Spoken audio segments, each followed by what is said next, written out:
Ukrainian troops pushed back as Severodonetsk battle rages. Luhansk Governor Serhiy Haidai says Ukrainian forces only control the outskirts of Severodonetsk as fighting continues in the Ukrainian troops have been pushed back in the eastern city of Severodonetsk by constant bombardment from Russian forces, and now only control its outskirts. According to a regional Russia has concentrated its troops and firepower on the small eastern city in recent weeks to secure the surrounding province on behalf of separatist proxies. Ukraine has vowed to fight there for as long as possible, saying the battle could help shape the war's future course. After claiming to have pushed Russian forces back and secured half of the city in a surprise counterattack last week, the governor of the surrounding Luhansk region said most of the city was again in Russian hands.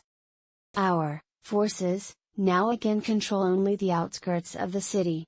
But the fighting is still going on. Our forces are defending Severodonetsk. It is impossible to say the Russians completely control the city, Serhiy Haidai was quoted as saying by the RBC Ukraine media outlet on Haidai predicted earlier that Russian forces would step up their bombardment of both Severodonetsk and Lysychansk, which are separated by a river.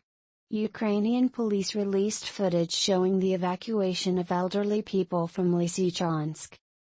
Evacuations had been cut for nearly a week by shelling of the main road out. Russian forces have 10 times more equipment than Ukrainian troops in some areas of Severodonetsk, Ukraine's defense ministry spokesman Oleksandr Motuzyan told. Ukraine has urged its Western allies to speed up delivery of weapons, saying the situation would become very difficult for the country if Russia broke through its lines in the east. Russia's offensive is now targeting the eastern Ukraine region of Donbas, which includes Luhansk and Donetsk, after its forces were pushed back from Kyiv and other areas following the February 24 in Slavyansk, one of the main Donbas cities still held by Ukraine, about 85 kilometers, 52 miles, to the west of Severodonetsk. Women with small children lined up to collect aid while other residents carried buckets of water across. Most residents had fled, but authorities say around 24,000 remain in the city,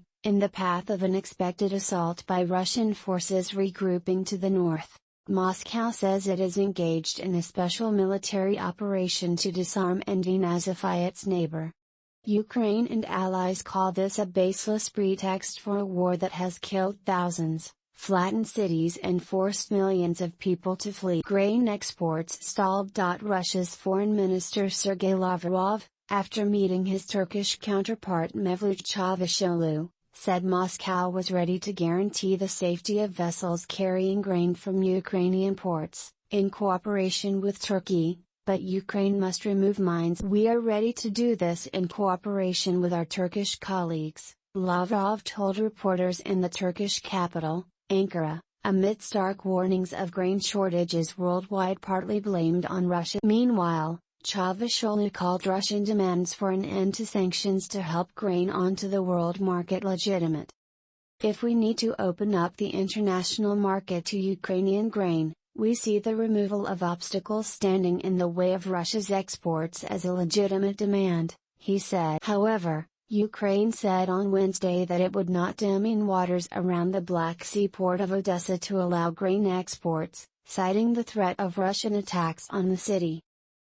Lavrov said Russian President Vladimir Putin had personally promised not to use the grain shipment issue to benefit Russia's military operation. At the request of the United Nations, Turkey has offered its services to escort maritime convoys from Ukrainian ports, despite the presence of mines, some of which have been detected near the Turkish. The war's economic impact continued to reverberate, with the World Bank cutting its global growth estimate to 2.9%, 1.2 percentage points below the January forecast, due largely to the invasion.